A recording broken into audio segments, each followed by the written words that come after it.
talk about. Many years ago, I've been running my business alone. One day I woke up in the morning, I called my wife, I said, now I think we need partners to work with. If we have, let's for instance, 10,000 Ghana cedis to do business, we can save 55,000 for different business and our partner bring 5,000. And for that reason, if we are weak, our partner will wake us up and our business will grow well. Then I come into business or partnership. Then I realize that it's the best business to do.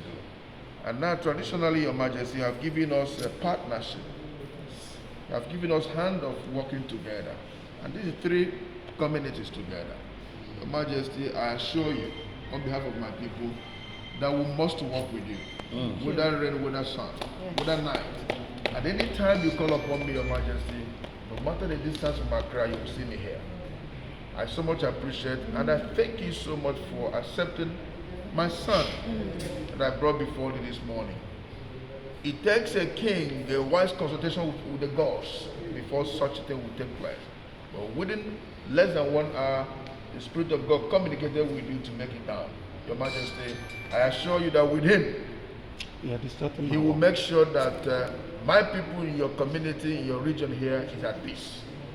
And he will always be submissive to your authority, my Majesty. Anytime you call upon him, he will respond. And he's a son that I know he has a respect to his elders. Majesty, thank you so much. With this, we'll work more stronger and more hard. Thank you, Your Majesty.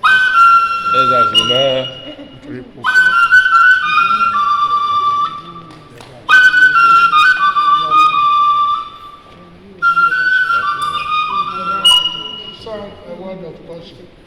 When you come to me in the night and my door is closed, wait, maybe I'm solving a problem.